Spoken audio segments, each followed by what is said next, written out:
আসসালামু আলাইকুম।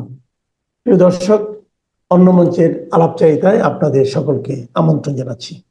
খুব স্বাভাবিকভাবেই মানুষের এখন তুমুল দৃষ্টি বিএনপির নতুন মন্ত্রিসভায় কারা স্থান পেতে যাচ্ছেন।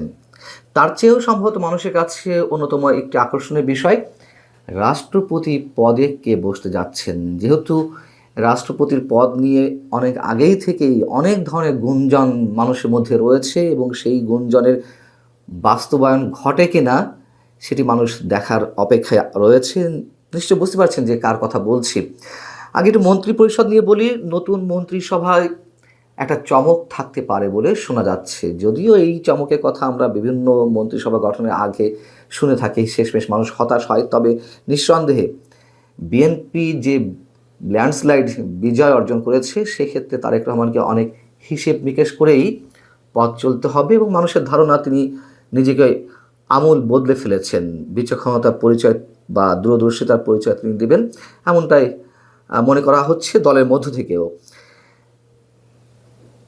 চমকের ক্ষেত্রে যদি শোনা যাচ্ছে যে প্রথম পর্যায়ে 20 থেকে মাত্র 22 জন থাকতে পারেন এই সভাতে, এই মন্ত্রিপরিষদে, এবং নিঃসন্দেহে দক্ষ এবং অভিজ্ঞদের নিয়ে এই মন্ত্রিপরিষদ সাজানো হবে। তার মধ্যে 2001 থেকে 2006 সালের যে বিএনপি জামাত জোট সরকার, নিঃসন্দেহে জামাত তো নয়, ওই সময়ে বিএনপির যারা মন্ত্রী ছিলেন তাদের মধ্যে যারা ক্লিন ইমেজের এবং অভিজ্ঞতার পরিচয় দিয়েছেন তাদের মধ্য থেকে কয়েকজন এই মন্ত্রিসভায় থাকতে পারে এবং অবশ্যই যারা বিতর্কের ঊর্ধ্বে, আর সাথে দুইজন টেকনোক্র্যাট মন্ত্রী হিসেবেও যুক্ত হতে পারেন।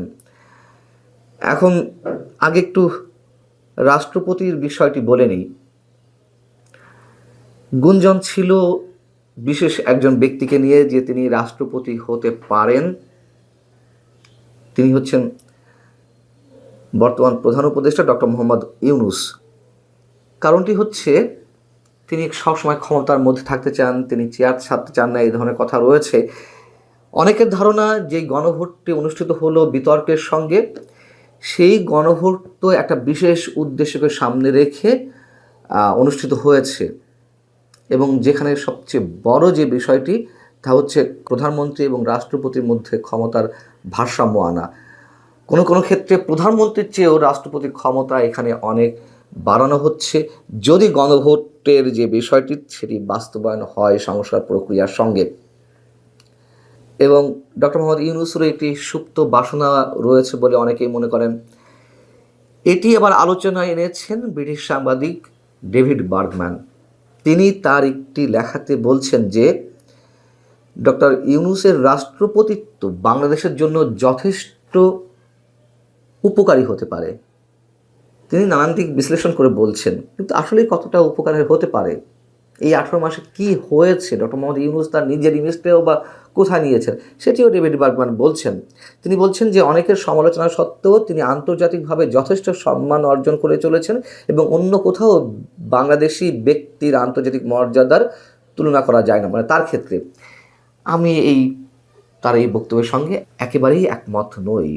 তিনি বাংলাদেশের অসংখ্য মানুষের সামনে যেভাবে তিনি নিজেকে উপস্থাপন করেছেন, বিতর্কের সাথে নিজের ব্যবসায়িক লাভ যেভাবে তিনি কষে নিয়েছেন, যেভাবে তিনি একের পর এক তার নিজের স্বার্থ হাসিল করেছেন, আমার মনে হয় এই মুহূর্তে বাংলাদেশের মানুষের কাছে তো বটেই যে তার স্থান থেকে একেবারে তার যে অবস্থান ছিল সেখান থেকে একেবারে নিজেকে নামিয়ে এনেছেন। আর আন্তর্জাতিকভাবেও তার ভাবমূর্তি এই মুহূর্তে কতটা তা আমরা নিশ্চয়ই অনেক বেশি জানি। তো ডেভিড বার্গম্যান বলছেন যে এটা ঠিক, তিনি আগে যথেষ্ট সম্মানের ছিলেন অধিকাংশ মানুষের কাছে, সেটি এই মুহূর্তে এখন আর নেই। সরকার পরিচালনা করতে গিয়ে অনেক ধরনের সিদ্ধান্ত গ্রহণ প্রক্রিয়ার মধ্য দিয়ে দায়িত্বশীল ব্যক্তিরা বিতর্কের মধ্যে যান অবশ্যই, কিন্তু ওই যে বললাম ডক্টর মোহাম্মদ ইউনূস নিজের স্বার্থে যা যা করেছেন এটি আসলে কতটুকু দায়িত্বশীলতা পরিচয় দিতে পেরেছেন অথবা দেশ পরিচালনার ক্ষেত্রে তিনি কতটা তার পারদর্শিতা পরিচয় দিয়েছেন সেটি শুধু এখন প্রশ্ন আকারেই নয়, মানুষের কাছে স্পষ্ট। আরও আরও অনেক বিষয় রয়েছে, সেগুলো আর এখন আলোচনায় না গেলাম।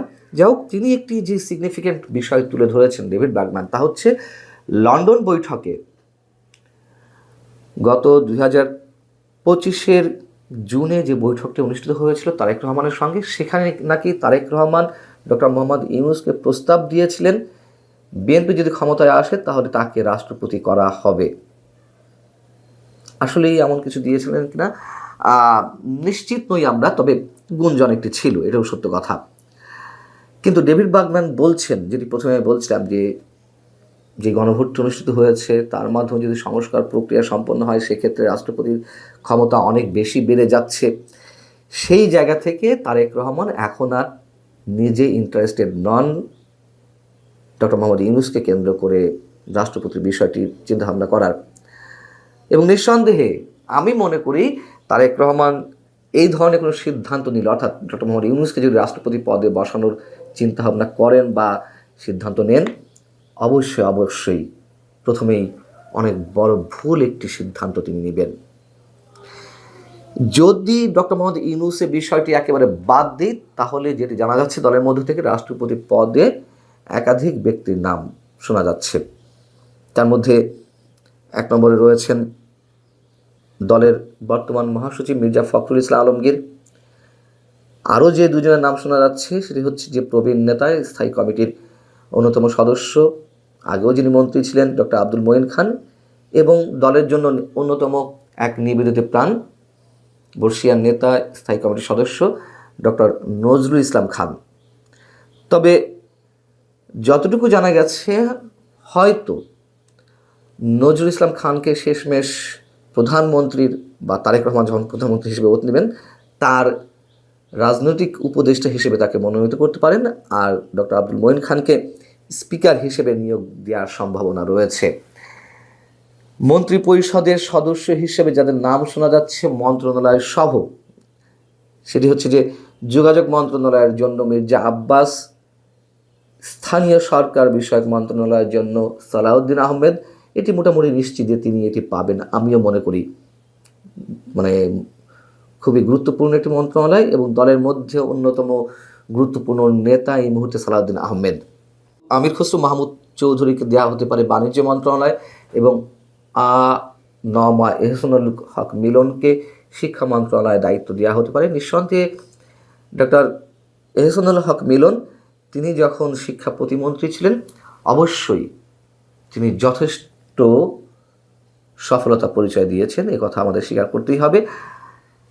যে বিষয়টি নিয়ে আমি একটু আবেগে উদ্বেলিত, মুক্তিযুদ্ধের বিষয়ে যিনি আপোষহীন, মুক্তিযুদ্ধের চেতনার বিষয়ে অ্যাডভোকেট ফজলুর রহমান, মুক্তিযোদ্ধা অ্যাডভোকেট ফজলুর রহমানকেও মন্ত্রী পরিষদে নেওয়া হতে পারে। একই সঙ্গে খালেদা জিয়ার ব্যক্তিগত চিকিৎসক হিসেবে যিনি দীর্ঘদিন দায়িত্ব পালন করেছেন AZM জাহিদ হোসেনকেও মন্ত্রী পরিষদে নেওয়া হতে পারে। গয়েশ্বরচন্দ্র রায়, ইকবাল হাসান মাহমুদ টুকুর নামও শোনা যাচ্ছে। পাশাপাশি তথ্য এবং সম্প্রচার মন্ত্রণালয়ের দায়িত্ব পেতে পারেন রুহুল কবির রিজভী, আর একজন নিবেদিত প্রাণ বিএনপির। জনপ্রশাসন মন্ত্রণালয়ে ইসমাইল জবিউল্লাহ টেকনোক্র্যাট মন্ত্রী হিসেবে তিনি যুক্ত হতে পারেন। তারেক রহমানের পররাষ্ট্র বিষয়ক উপদেষ্টা হুমায়ুন কবির, তিনি পররাষ্ট্র প্রতিমন্ত্রী হিসেবে স্বপ্ন দিতে পারেন টেকনোক্র্যাট মন্ত্রিত্বের জায়গায়।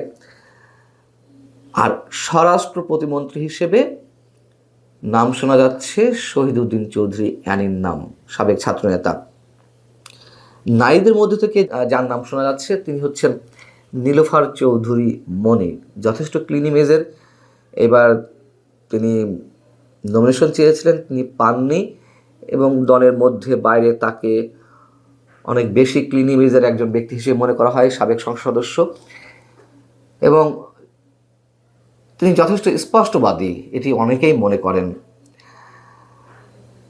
আর আওয়ামী লীগের বিরুদ্ধে যুগপৎ আন্দোলনে যেসব দল যুক্ত ছিল বিএনপির সাথে, সেই সব দলের যারা শীর্ষ নেতা, তার মধ্যে ববি হাজাজ, আন্তালিব রহমান পার্থ, গণ অধিকার পরিষদের নুরুল হক নূর, একসময় গণ অধিকার পরিষদ করতেন, তিনি তো বিএনপিতে যোগ দিয়েছেনই, ডক্টর রেজা কিবরিয়া, মোস্তফা জামাল হায়দারের নামও আলোচনায় রয়েছে।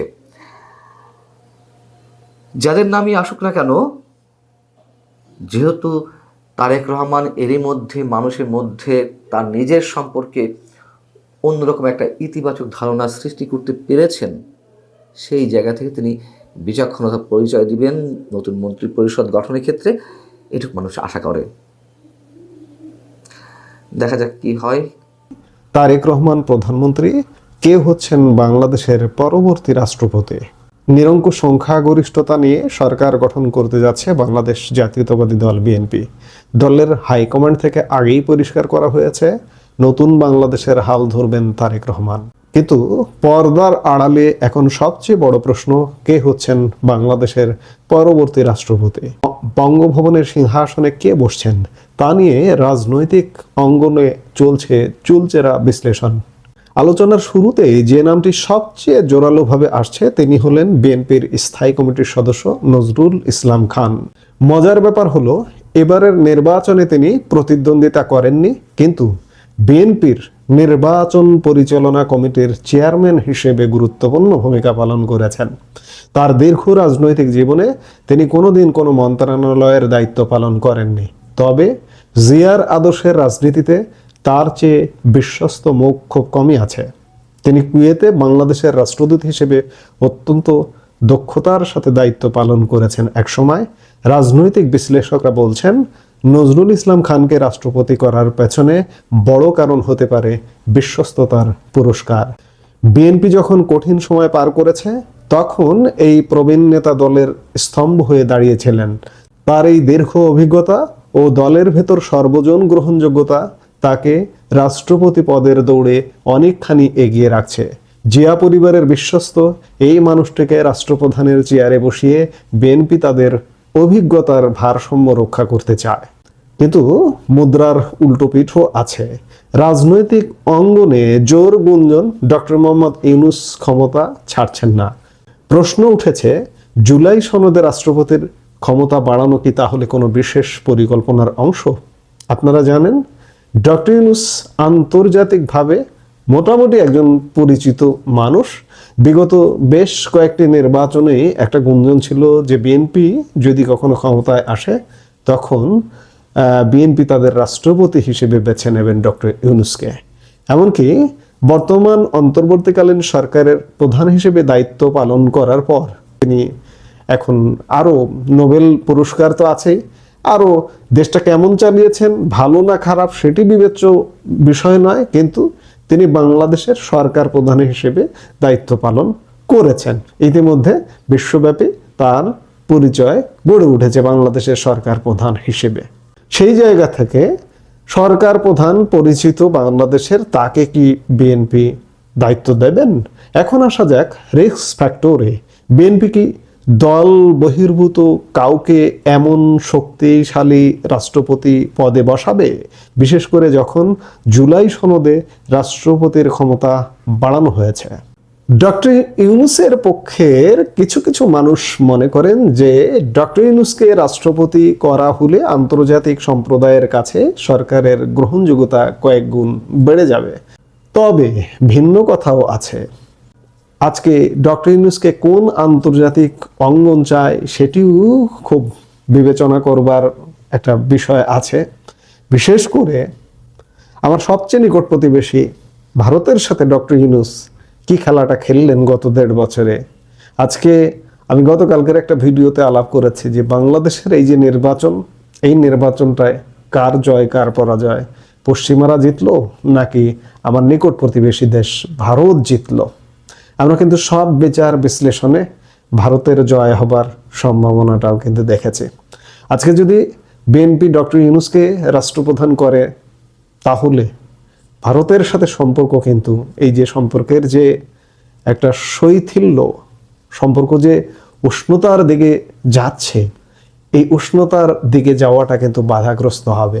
সেই জায়গায় বিএনপি এই রিস্কটা নেবে কিনা এটি বিবেচ্য বিষয়। অন্যদিকে নিজ দলের বিশ্বস্ত মানুষদের বাদ দিয়ে ডক্টর মোহাম্মদ ইউনূসকে রাষ্ট্রপতি নির্বাচন করলে দলের ভেতরে প্রভাবশালী নেতাদের মধ্যে কিছুটা অসন্তোষ তৈরি হতে পারে।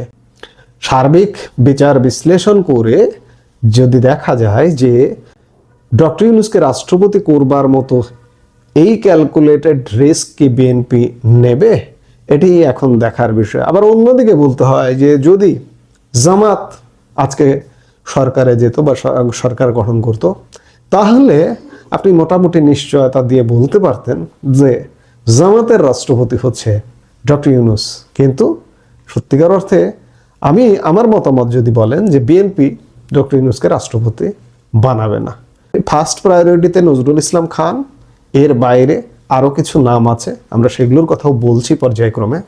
এই আলোচনায় শুধু দুইজনই নন, রাষ্ট্রপতি পদের তালিকায় আছেন বিএনপি মহাসচিব মির্জা ফখরুল ইসলাম আলমগীর এবং ডক্টর আব্দুল মঈন খান। মির্জা ফখরুল গত 1.5 দশকে রাজপথের লড়াইয়ে বিএনপির সবচেয়ে দৃশ্যমান মুখ। অন্যদিকে ডক্টর মঈন খানের সুদীর্ঘ রাজনৈতিক ও প্রশাসনিক ক্যারিয়ার তাকে এই পদের যোগ্য করে তুলেছে। পাশাপাশি চমক হিসেবে নাম আসছে ঢাকা বিশ্ববিদ্যালয়ের সাবেক উপাচার্য ডক্টর আনোয়ারুল্লাহ চৌধুরী এবং অধ্যাপক ডক্টর নুরুল আমিন ব্যাপারীর।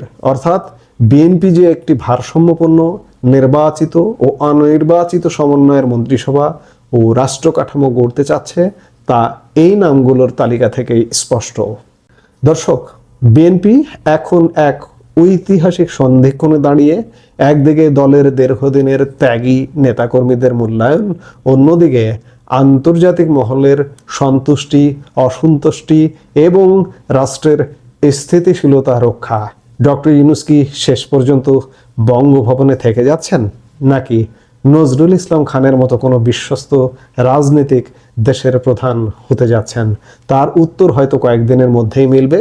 তবে একটি বিষয় পরিষ্কার, রাষ্ট্রপতির ক্ষমতা বাড়ানোর মাধ্যমে বাংলাদেশের আগামী দিনের রাজনীতিতে এই পদের গুরুত্ব আগের চেয়ে অনেক বেশি হতে যাচ্ছে।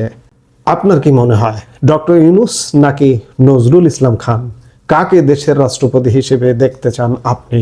কমেন্ট